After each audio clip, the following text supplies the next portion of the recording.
Welcome to the realm of magic and mystery, classic horror and sci-fi. You are now entering the House of the Unusual podcast with your hosts, Eddie and Joe. Welcome all you cool ghouls and friendly fiends to the House of the Unusual podcast. Our good buddy Joe Pavlansky couldn't be here tonight. Eddie has more about that in a moment. So it's just myself, my wonderful wife Cheri, and Eddie. How's everybody doing tonight? Everybody's good. How about you, Cheri? How are you doing? Hey, we're doing good. Yeah, well, today's a little bit different, guys. We're going to be doing what we call a best of the best. Yay. Joe has been at it since he started building the robot, the Houdini robot. He has not been able to leave his room. He told his wife that not to bother him. He's been there, has not ate or had anything at all in the last week and a half. So other than that, today, Chuck, I guess you have a new invention that came out. You have recreated Antonio Diavello from the famous Robert Houdin. Can you want to tell us a little bit about it? Yeah, oh man, I'll tell you what, it was I guess maybe 3 months work, and I had a rough time putting that thing together. I wasn't even sure if it was going to work. And you know what, to all the listeners out there, be sure to check this video out. Eddie just uploaded it. And we had a blast filming it. Cheri, what do you have to say about that? Oh my gosh, we had a blast filming it. I think you guys are going to really enjoy it just as much as we did filming it. But also, like we said, it was going to debut first here on House of the Unusual under the videos. Yay. Hey, and one more quick thing. I just wanted to give a shout out to our friend 1878 Press. Stupid Comics, that's spelled STOOPID, and join us on houseoftheunusual.com. We have a great forum, and there's podcasts, even ones that are from previous times. They're all listed in queue. And you know what? Drop us a line if you folks, have a particular idea or something you want us to talk about. You know what? Tell us, because our podcast is your podcast, right? Right. That is correct. And now, Chuck, one question I wanted to ask you. You said that you're coming up in an upcoming article. Yes. Name of the magazine?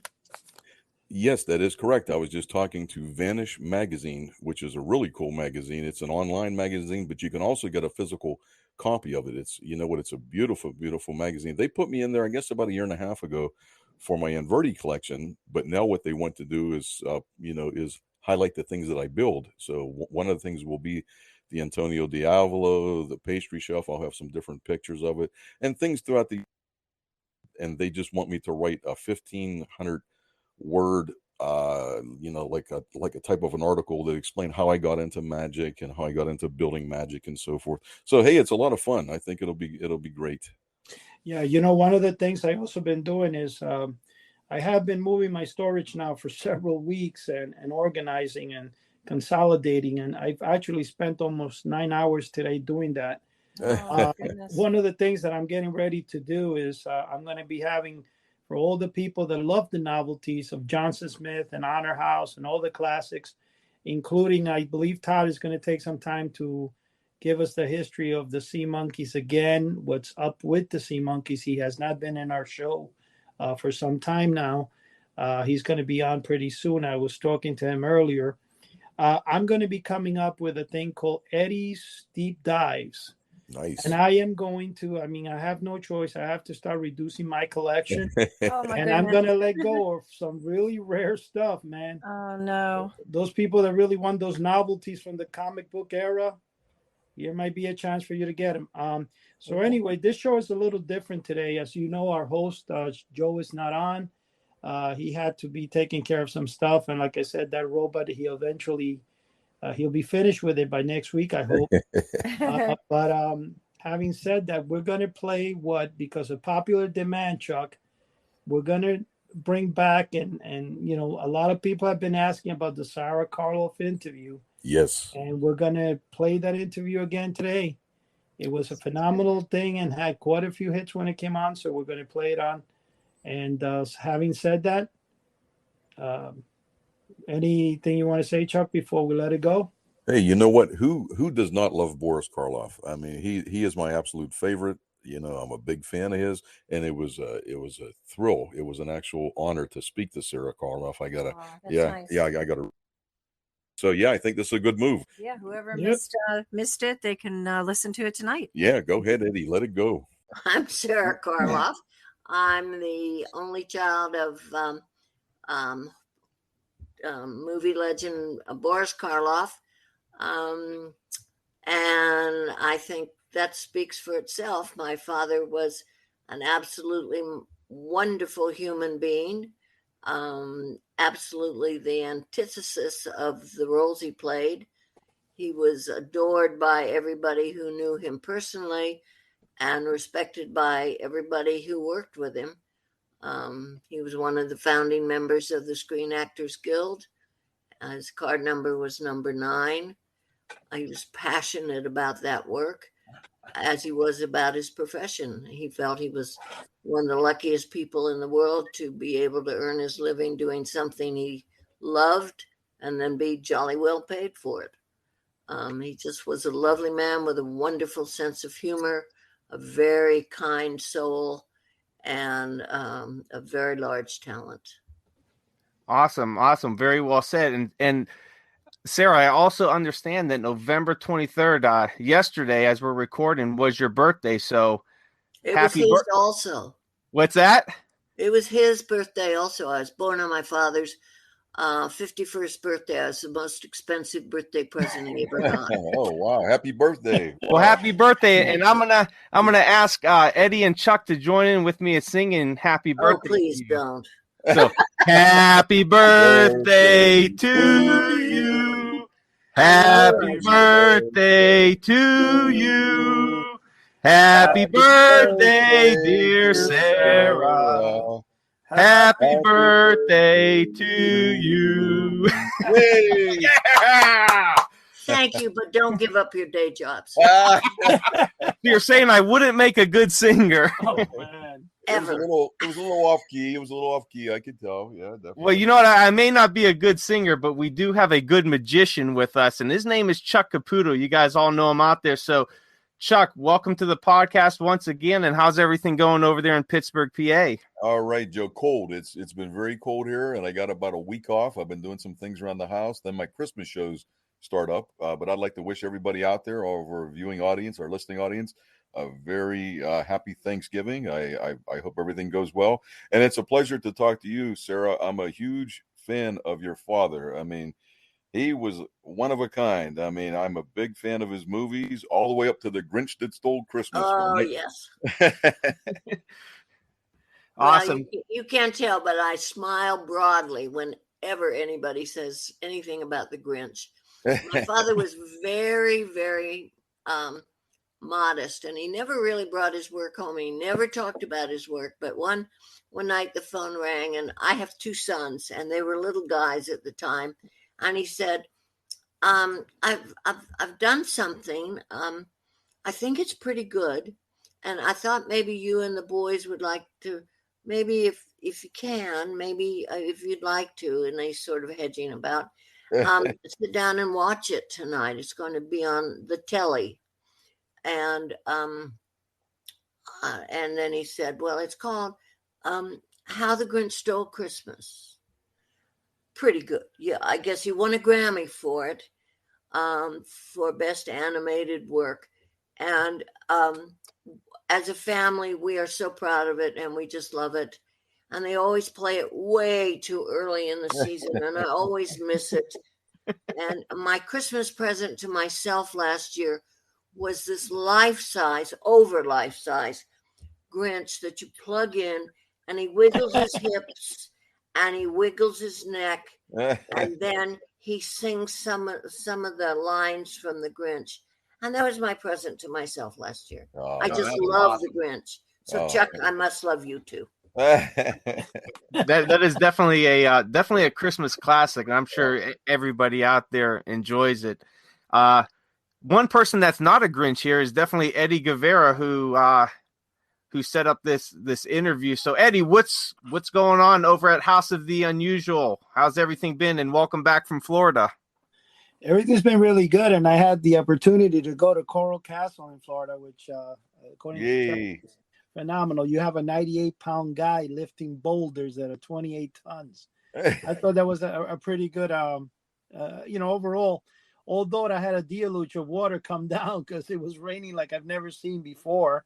So we took the tour, me and my mom, and it was pouring, and the rain was just not fun. But it's kind of funny when Sarah right now said about that Grinch statue, because I bought it when it came out too. It's wonderful, isn't it Yeah. fun? Oh, It's funny. fantastic. I got it, and the reason I got it is because I usually like buying all the animated stuff, like the Santa Claus, especially in Halloween. I used to have a little way of doing about it. I used to go about it before that Walmart would let you put things on layaway. So I would go out and put about 3 or 4 of the life-size skeletons or whatever it was. And there was one that looked like an Uncle Fester. It was, 7 feet tall, whatever, 6 feet tall. And I would put them on layaway, and then I picked them up 10 days after after Halloween, and I got 75% off all of them. Oh, They caught on to that. They didn't do that too much often, but I have so many of those life size. I got about at least 15, 20 of them.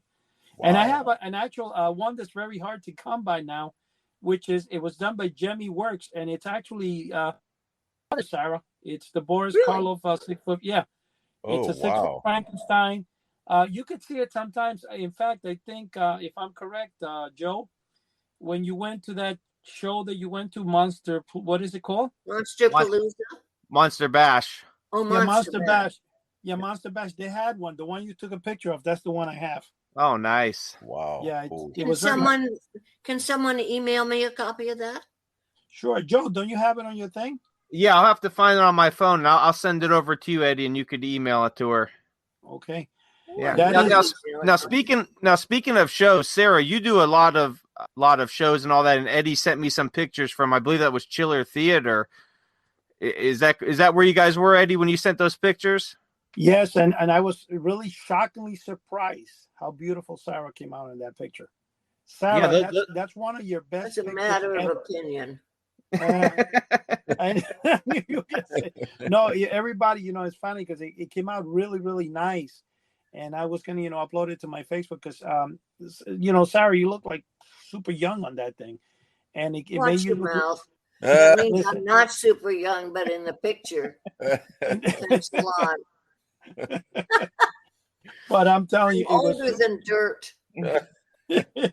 I'm the oldest one here. Come on. How old are you? Old enough. How old are you? How old are you, Joe? Tell her. 41. Oh, yeah, you're the oldest. I'm the oldest one here. Yep, definitely the oldest. Sarah just turned what, 25 yesterday? So 24, yeah, 24 times 3.5. We don't need. Can we change the subject? Yeah, talk about something else. Of course. Okay, Eddie, I want to know about the House of the Unusual. I know nothing about it. Now you're going to get him started. Your time.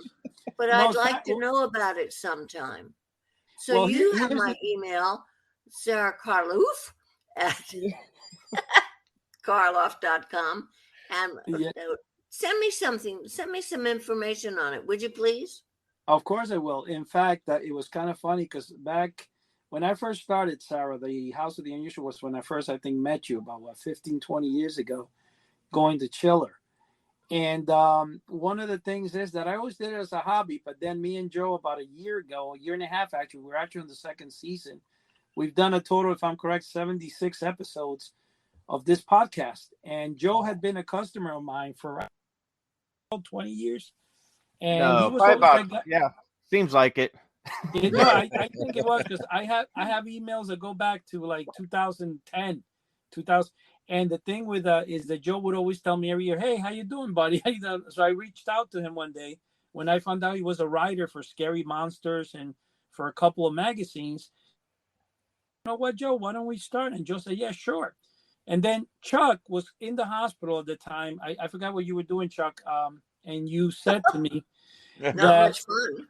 No, he was there with his wife, I think, at the time. But the thing is, Chuck looked at was looking at the internet, and he came across one of my ads that I was selling a thing called The Great Leon Miniature Haunted House, which is a book. And he goes, "Hey, Eddie, I'm a magician," and blah, blah, blah. And the next is history. Ever since I met him, me and Chuck joined forces with Joe here and Todd, and we've kind of made the House of the Unusual into something that's really more than a hobby. And it's getting better each time. And we are now about 6,234 listeners a week, I think. And, it's getting to be very, very popular. Now, my center of the universe, believe it or not, is Frankenstein. I have all these collectibles here of the Frankenstein. And my very first, coming from Cuba at the age of 4 back in 1968, I actually ordered the I ordered the, what do you call it, the 7-foot Frankenstein monster from the comic books, and I had that up on my wall. And that was my favorite. Here's what turned me into the monster altogether was the Abbott and Costello Meet Frankenstein when I met. Oh yeah, my dad wasn't in that. Sarah, that was a question I wanted to ask you. I know, and this is kind of funny the way it happened, though. I remember when originally Dracula came out in 1929, I think it was. 31. 31, okay, 1931. And Bela Lugosi, which I thought was kind of funny the way when they asked him to play the monster, he didn't want to play the monster. So he went to the doctor. He gets himself some type of a prescription saying that his back was bad, and he didn't take it. So they took your father, who was just coming into acting, and that actually made it that there was never a time, I think, that your father always made double the money that Bela did all his life due to the fact that your father was so great on it. And was that a similar thing that happened to your dad when he turned down the Abbott and Costello proposition to play the monster in the show? Because I think he thought it was going to be funny. He didn't want to portray a serious monster in a comedy. And then later on, he went on to take the roles of Dr. Jekyll and Mr. Hyde and meets the mummy. Abbott and Costello meet the mummy. Was there similarity in that stuff? Do you remember? Did he ever mention anything to you about that?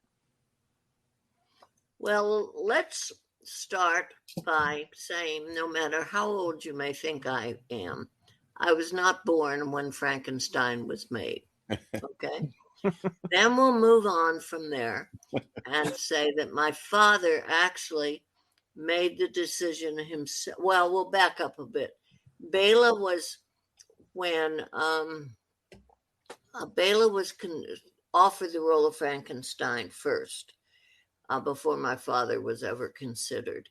And he turned it down because it was not a speaking role and because there was so much makeup covering the creature. And that was when the first director, name escapes me at the moment, I know it, but I can't think of it, was going to direct the film. And he turned it down for those two reasons. Then James Whale was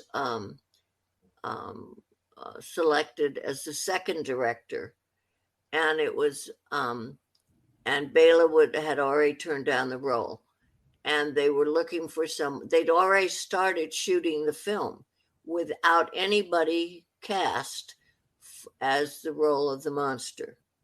And that's incredible on its own. But they had shot quite a bit of the film already. And one day, my father was in the commissary at Universal having done a criminal code. And James Whale invited him over to have a cup of coffee. And my father was totally an unknown actor at that point. He was coming up in the ranks, but he was not a known actor at all, as Bela was already a known actor. And Frankenstein was actually my father's 81st film. And as my father said, nobody saw the first 80. But James Whale asked my father if he would consider or be interested in testing for the part. And of course, at that point in my father's career, and he was 10 years into his being in Hollywood, he would have jumped at any part, testing or not. And so he worked with Jack Pierce for over almost 2 weeks. And Jack was the head of the makeup department at that point at Universal, and he worked for about 2 weeks with Jack Pierce on the makeup. And Jack had done a lot of studying about what a body would look like if they implanted or put in a brain, et cetera, et cetera. And so it was new eyes on the part with James Whale as director, and new eyes on the makeup with Jack Pierce. And so my father was delighted to have any employment at that time. And when they completed the makeup, they did the test roll, and thank goodness for my father's portrayal, which is really quite empathetic. He was cast in the role. You may notice that at the beginning of the film, it's a question mark as who portrayed the monster. At the end of the role, the film, in the rolling credits at the end, it does give my father's name. My father was not even invited to the premiere. Wow. Because Wow. Colin Clive, Dr. Frankenstein, was anticipated as being the star of the film, not the monster. And nobody knew whether or not nobody anticipated this film being the huge success that it was. So my father went home and went to bed. I mean, he hadn't even seen the full film for, I don't know, it had been released and been a smash hit until for a month probably. And he and my mother went to San Francisco to visit a college friend of my mother's at UC Berkeley. And it happened to be playing up in Berkeley. And so they sort of snuck in to see it with this friend of my mother's. And the scene in which, and my father had never seen the whole entire film. And so the scene in which my father turns around in, the opening shot of my father in the makeup, and he turns around in the doorway. And my mother's name was Dorothy, and her nickname was Dot. And at that point, my mother's friend yells out in this theater, "Oh my God, Dot, how could you live with such a creature?" Whereupon they were escorted out of the theater. And my father didn't even see the rest of the film that time. So it was long down the line before he ever got to see the film himself. But it was an overnight success. And after 20 years in the business, 10 years in British Columbia in repertory theater, and 10 years in Hollywood, after 20 years, he was an overnight star. Wow. He really had to put Bela, in the part of what you said about Bela is not accurate. He didn't, at that point, he didn't go and get pills, etc. He didn't. He just decided it was a non-speaking part, and he was a gifted, accomplished, well-known actor in Hungary before he ever came over to this country. And then he had this, he starred on the stage in Dracula, and he was the star in the film, and he just didn't want to do a non-speaking role, and he didn't want to be all covered up with his makeup. Sure. So he turned it down. One of the things that I was going to, well, that's because I'm sure over time, people, in order to make good writing or attractive writing, they bring in that there was kind of like an issue between. That's a very frequently asked question, was there this rivalry or this, they made 7 films together, and I have several interviews with my father in which that's one of the most frequently asked questions, if there was some rivalry or what was your real relationship with Bela. And my father's answer always is he had great respect for Bela because he was a very accomplished actor, a very great actor. And they worked together very compatibly. on many films. The only problem was that Bela did not bother to learn the language in which he earned his bread and butter. And he was not as fluent in English as he might have been to branch out into some of the roles that he played, portrayed or later was offered. One of the things when you said that is kind of funny, because one of the, growing up and stuff, I realized that both what your father and Bela did, it's amazing. First of all, when your father walks through the doorway, that's probably the iconic best Frankenstein photo ever. Mm-hmm. And another one is in the first. Yeah, in the first, which gives it a lead on All Judgments. Right, exactly. And then the other thing that was kind of funny too is that with Bela, every time you hear a vampire, no matter what it is or what character cartoon, they speak like Bela.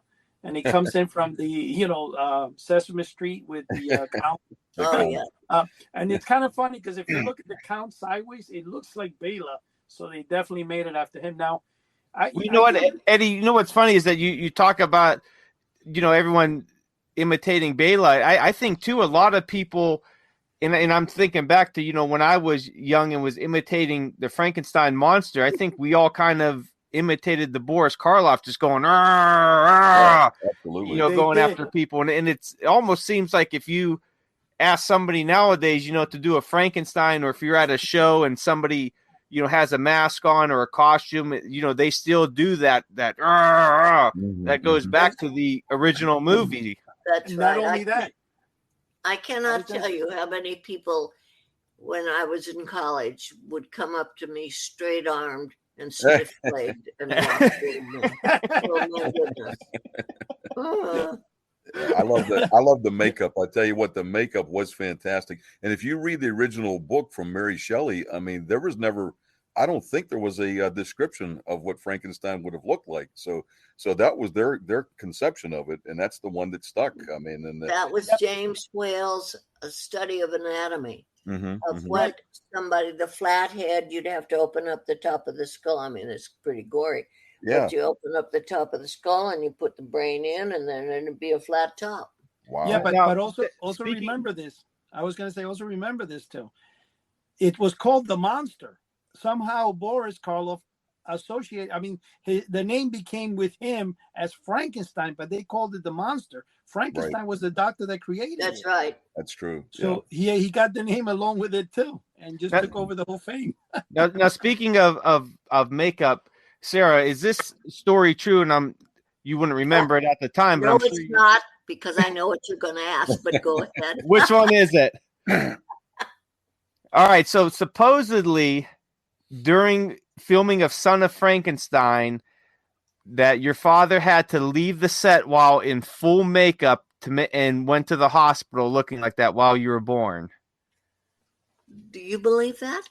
You know what? I could actually see it happening. A father's first child being born, and them saying, you know what, I'm getting to the hospital no matter what, and walking in there in full makeup. Do you think they'd let him off the set in that makeup? One, what taxi driver would give him a ride on a corner? Two, and three, who wouldn't give Frankenstein's monster a ride? The nurse would have dropped the baby. So that story is incorrect then. Couldn't be more so. My father was climbing out of the pit in that scene, thinking the cameras were still running. And when he got to the top of the pit and the top of the ladder, at a table further back from the edge of the pit, they were having a birthday party for him with cupcakes and baby shoes. Okay, because I'd just been born. Wow. Then he changed his clothes and went to the hospital. They cut shooting for the day. He changed, and there's a fairly well-known picture, maybe not as well-known as the story, the opposite story, but then there's a fairly well-known picture of my father smartly dressed, standing over the nurse at the hospital, looking at the nurse holding the newborn baby. Well, that's a lot better than I think Yes. Frankenstein's monster running in a hospital. Because I can only imagine I being mean, really, the nurse would have dropped the baby. You know what's funny about that too? When you said the hand stretch out and all that stuff in the Frankenstein, even Bugs Bunny, the Bugs Bunny episodes where they have, I think it's Daffy Duck. He's I don't know, he's a detective or something, and then the monsters start coming out, and there's a Frankenstein monster with their hands outreach. Like they just copied that over and over. But could you imagine being at the hospital with like a serious illness, thinking you're going to die or something, and you're laying in your bed, and all of a sudden here comes Frankenstein's monster walking down the hallway. You're right. Well, we started out this conversation about Abbott and Costello meets Frankenstein. At the end of the Son of Frankenstein, my father, well, actually at the end of the making of Frankenstein, my father's life had been so pivotal. It had made such a pivotal difference in my father's life, both personally and professionally, that he really felt such a debt to that film, because he'd been in the business at that time, as I'd said before, for 10 years in British Columbia and 10 years in Hollywood. He felt such a debt of gratitude to that role. So by the time he had finished, Son of Frankenstein, he felt that, I'm going to cough again, excuse me.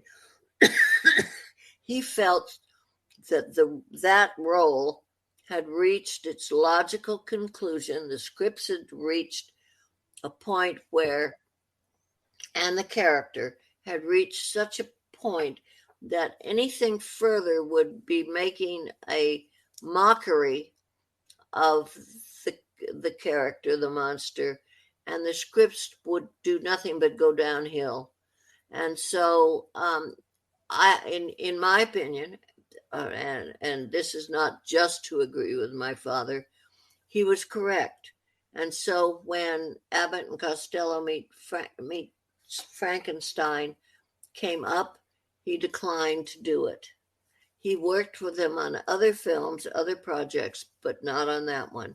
And he never played the role of Frankenstein again, except in Route 66 with Lon Chaney, and I'm not sure that Bela was in it. I'm not sure Bela was still alive, but he did play that on Route 66 one time. But he never played Frankenstein again.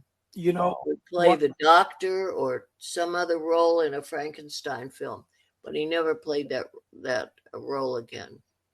So what was his opinion on the movie? Did he enjoy the movie, or did he even watch it?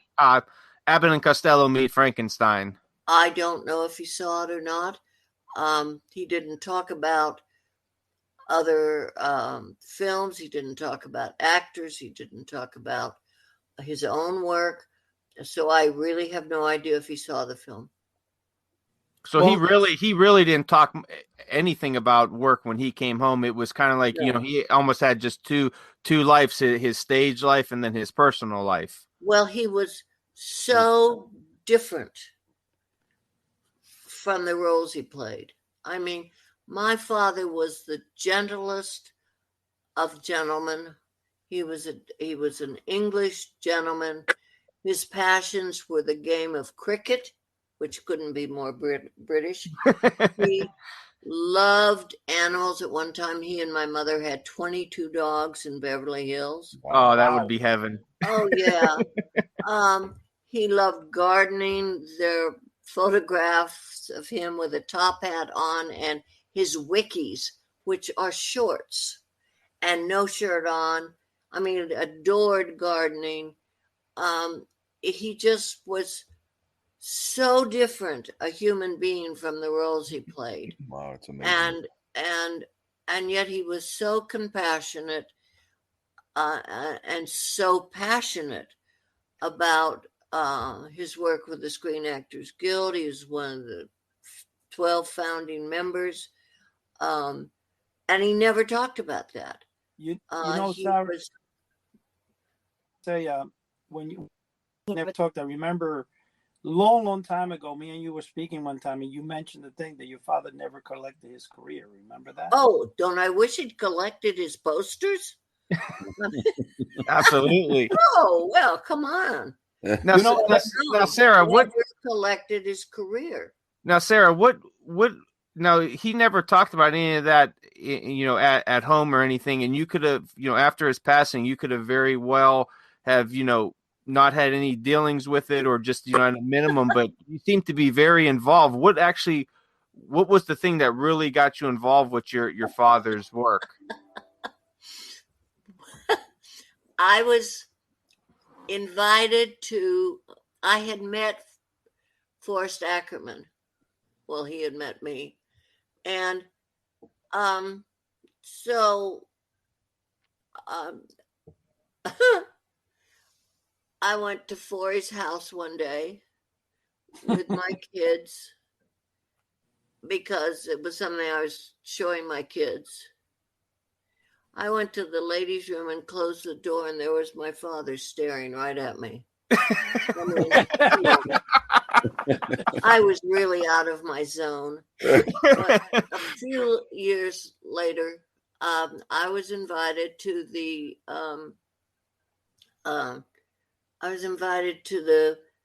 famous Monsters of Filmland reincarnation, or whatever it was called, that was held back east in Maryland, right outside of Washington. And I'd never heard of these conventions or anything. And Bela Lugosi Jr. was going, and Ron Chaney was going, and wonderful Dwight Fry Jr. was going. Oh, I miss him so. And so I thought, I was curious about what the other guys looked like, and I was the only girl person in the group. A girl, female in the group. And so I asked my husband if we should go to this, and we'll go to it. Why not? And it was held when it was beautiful colors back east. And so we went to it, and we were like the children of the night. I mean, we couldn't move 5 feet without the fans going berserk. I've That's never awesome. signed. It was like paying my bills for a year at one time. I've never signed so many things in my entire life. And somebody asked me if I'd been down to the dealer's room. And I, honest to goodness, thought they were playing poker. I had no idea what was going on. That was my introduction to fandom. Absolutely my introduction to fandom. It was it was Memorial Day weekend. And so at the Capitol, they were having a wonderful bands playing, patriotic songs. And by that Saturday night or Sunday, we were so exhausted from being famous. We'd had our 15 minutes of fame. None of us were used to it. That we decided we'd take a picnic to this. And so but how are you going to take a picnic from a hotel? So I ordered room service and, sandwiches and stuff. And we bought a couple of bottles of champagne. And after all, there were 4 of us or 5 of us or 6 of us. But how are we going to get it from here to there? Well, we took the bedspreads off, and we used Dwight's laundry bag for some of it. And we had, they brought it all beautifully to my hotel room. And we had glasses, and we had silverware, and we had plates. We had all this jingly jangly stuff. And we packed it up in our bedspreads and our laundry bags. And then we figured, oh, we have to get through the lobby and out the front door. How are we ever going to do this without being descended upon? So we did it individually. And we took all this stuff out. We made it to the concert on the Capitol lawn, and we spread all this out. Now you have to understand, we haven't had 5 minutes to ourselves in 2 days without being asked to sign something. We spread all this out, and there are all these people around us, and we realized after 10 minutes nobody had asked us to sign anything. And we thought, what's wrong with this picture? Don't they know who we are? We were crushed, but we enjoyed our time away from being famous. And we went back to the hotel and we were famous again. We loved it. But that was my introduction to what goes on. And when I went down to the dealer's room, and there were no cards, but there were lots of photographs of me and my husband on our honeymoon, down visiting my father on a set of something. They had pictures of me and my father on the balcony of the Chateau Marmont, taken with my camera. I have no idea how these people got hold of all of this stuff. So those were the dealers. Now I are one. You know, Sarah, I want to bring to your attention back. I think it was last year when this podcast was doing, starting out. There's a girl that does toy reviews on YouTube, and she's very popular. She's got in fact, she's got some of her things were 1 million hits, some of her videos. And she had, I don't know, somehow in one of the reviews, I appeared in her back when she was going over what people used to buy from mail order based on the book by Kirk Damaris, Mail Order Mysteries. And I said to my wife, what am I doing in her video? So whatever the reason, fast forward, I got a hold of her. We talked and stuff. And I sent her a few things, and she did a review. And when she did the review, that month of last, I think it went crazy with the sales. And now I sell in 1963. There was a toy company called Lowell Toy Company in Long Island, and they produced a Frankenstein that was 6 feet in full color, and they produced a Dracula. And it was actually the first time it was sold through Famous Monsters of Filmland, and it appeared in the 126 issue, which is The Outer Limits. I think that was the first time ever advertised, if I'm correct. Anyway, I started selling those posters, and that particular month, I think I did over 68 of the Frankenstein, I think 36, 37 of the Dracula. Now, Frankenstein was like the best seller, which it demands, I think, like 80% of it would be women. Guys that buy it. And the Dracula, out of all the ones that I sold, I think about 30% or more, like 40% of it was females that bought the Dracula. I think they buy the Dracula because they're fascinated with vampires over Frankenstein, which will be more a manly toy, which that's why I gravitate to Frankenstein since I was young. Now, what I was going to tell you that was interesting is when you look at those two characters, even though they did not have Boris or Bella, you can see it's them because it looks like them in the image. You can see it's kind of them. Now, the other thing that was kind of funny with that is one time, and this was hilarious, I go to Chiller, and Sarah, you got to remember this. I had some guy sent me 10 little Frankensteins. And when I got the 10 Frankensteins, I go up to you and I'm thinking it's your father and stuff. And you go ahead and you sign them for me, And then you go, wait a minute. You look and you go, this is not my father. This is a Chinese knockoff. So I still have all 10. And it's so funny because I have them there lined up. And, I always remember you every time I look at them because I say I will never sell them because I promised her to. And one thing I'm going to tell you, Sarah, that I really when you and Pat Costello, Abbott and Costello's daughter, came to Jersey City in Journal Square, and you did the show there. I live approximately 2 miles from there.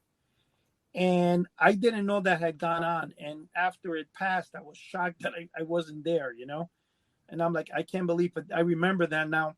Talking about Abbott and Costello, I don't know if you guys are aware, and this was kind of interesting, just like you said, how your father got the joy of hearing that you were born while, on the film. Costello, one day, he had a 2-year-old kid, and you know the story, obviously, or I don't know if it was 1-year-old, I think. And he was go on the radio. And he told his kid, you're going to listen to daddy on the radio, whatever. So he gets a call when he's about to go on, and they tell him that his kid had just drowned. One of the saddest things ever. And then after they did that, he went on to go on, and they asked him later, how were you able to go on? He said, because I knew my son would still be hearing me. And I thought that was such a catching moment when I read that and stuff. And it tells you, how some of these actors that we grew up loving had sometimes, not great lives. They had sad lives, even though that we thought that they were like the best of the best, But one thing I can tell you is this: Frankenstein, I think, in any genre, they keep doing movies of it. It's probably and the photo that your father portrayed, where he's walking in underneath the the overpass, whenever he's coming out like a dungeon. I actually took that photograph and I blew it up. I think it's 60 inches wide by like 7 feet tall, because I really blew that up because that was my favorite image, and I had it to do a trade show. I still have it rolled up somewhere, but I'm going to send you a photo of it. It's huge. It can cover your bed. No, thank you. Hey, Chuck, you've been quiet over there. What do you got? What do you got going on? Hey, I'm just fascinated. Just just to listen to Sarah. I mean, wow, it's just amazing. You know what I mean? And if we get back to the Frankenstein movies, the one thing that really stood out to me was the laboratories. I mean, with the flashing bolt of lightning and so forth. Oh yeah. You know what? The one part where the lightning, where the coil goes up. You know what? I actually built a few of those.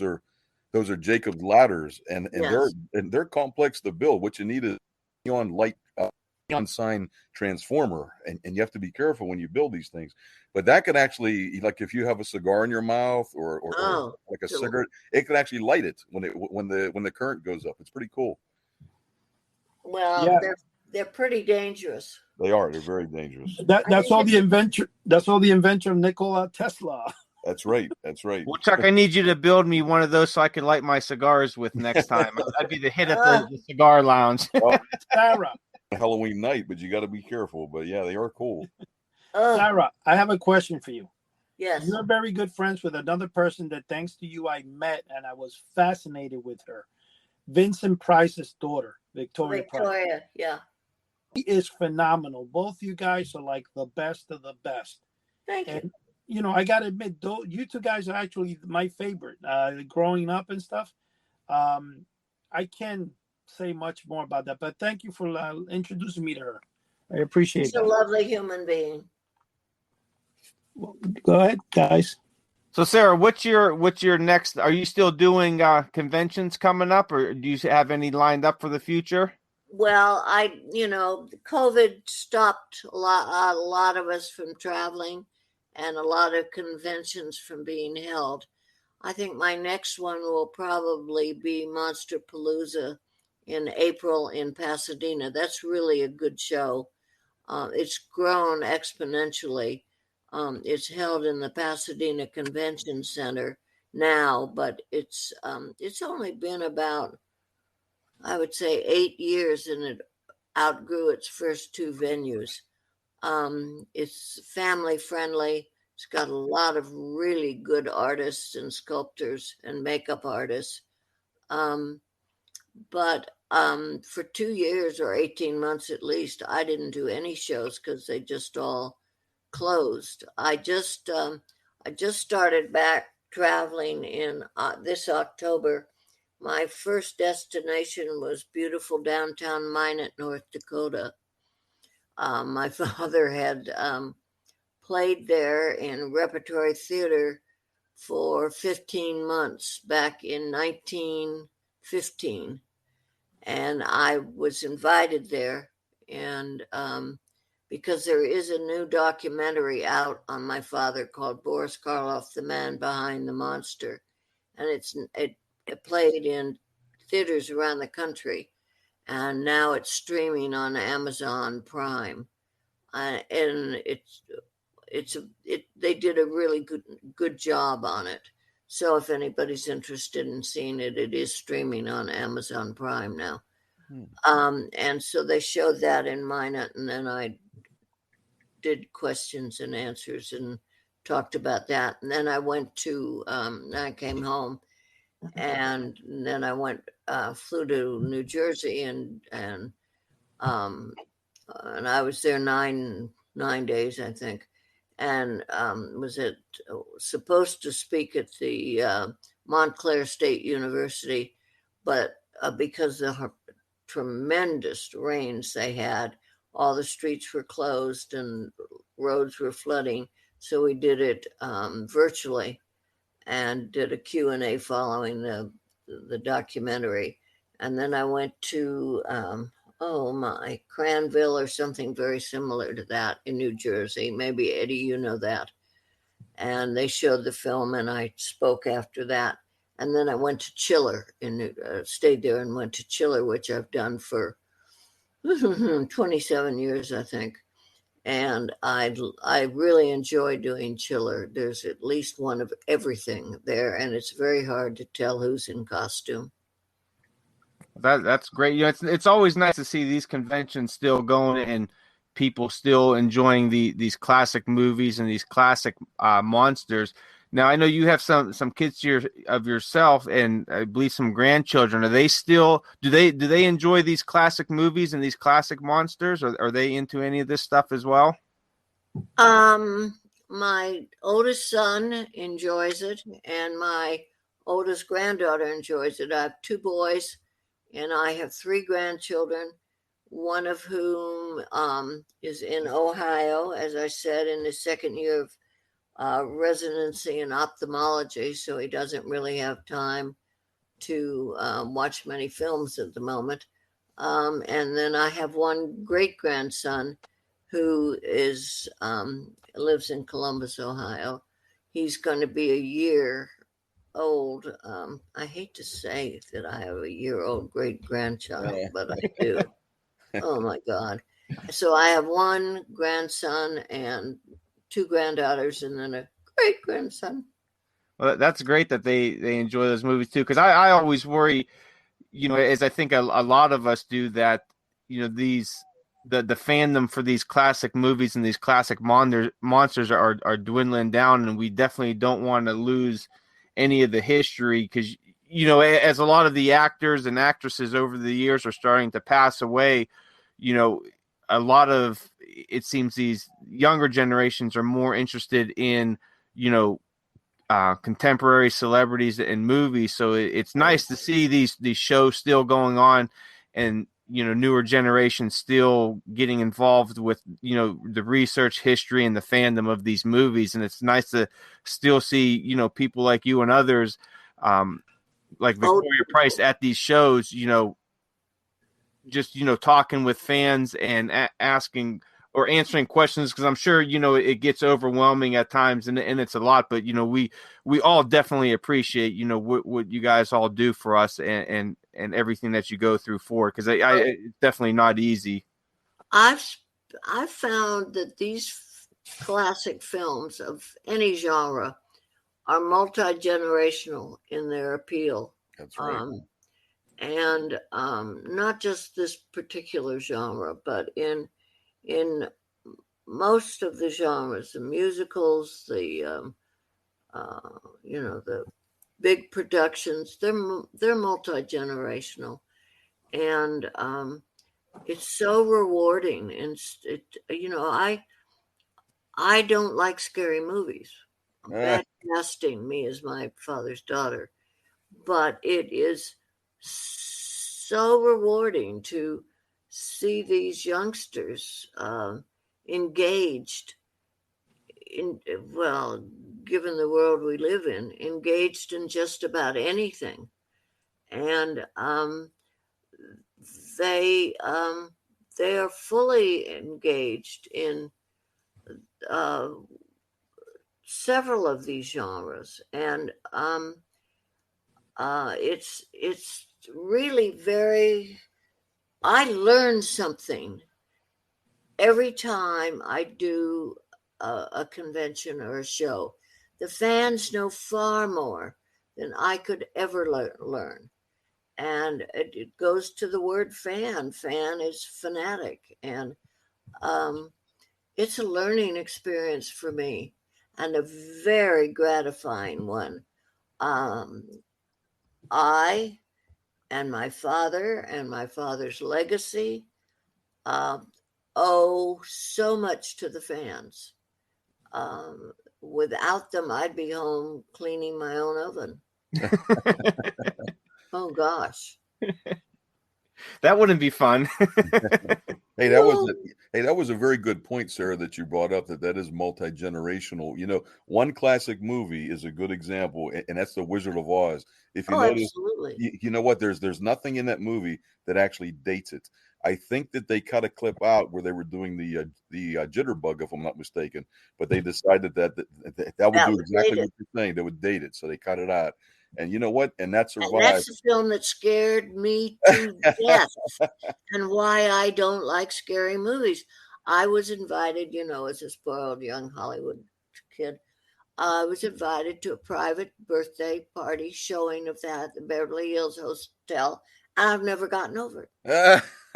That scared me to death. I think I leave the room during Murder, She Wrote.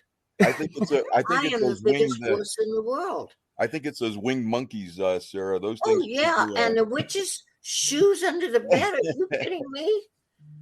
Oh, scared me to death. But then fairy tales are not for children.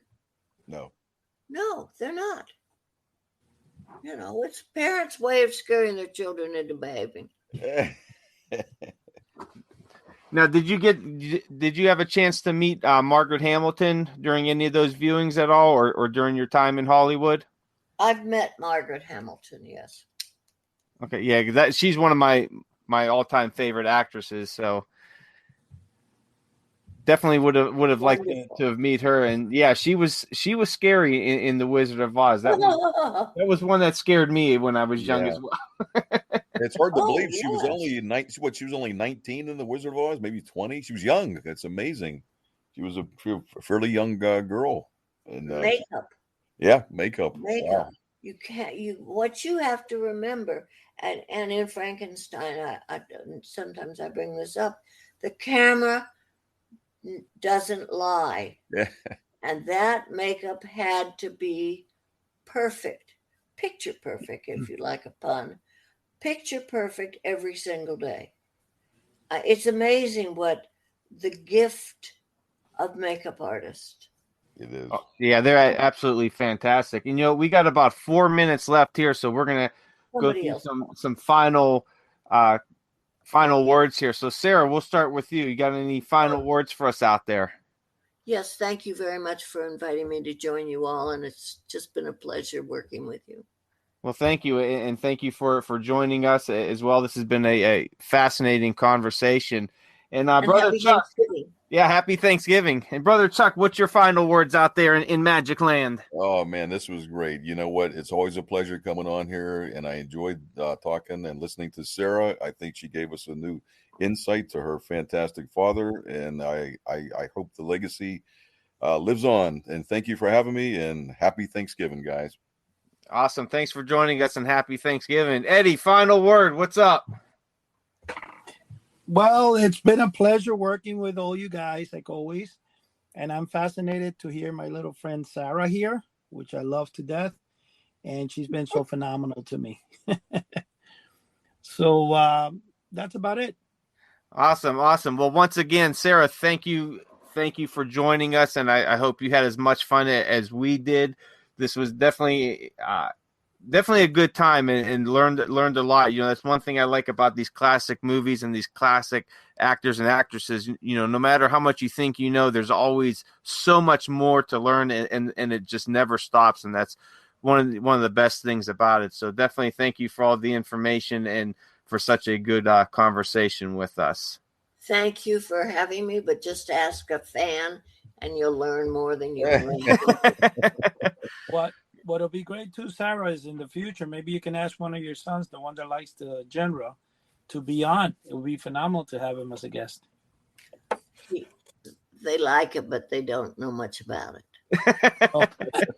Well, the one in Columbus, he's got a big weekend coming up. It's the big Michigan-Ohio State game, so I'm sure he'll be excited for that. So, but everyone out there, everybody out in podcast land, thank you for joining us once again.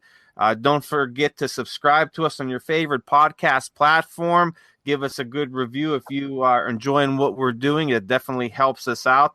Also, don't forget to visit houseoftheunusual.com. We have a free forum site there. You could join, meet some like-minded individuals, have some great conversation.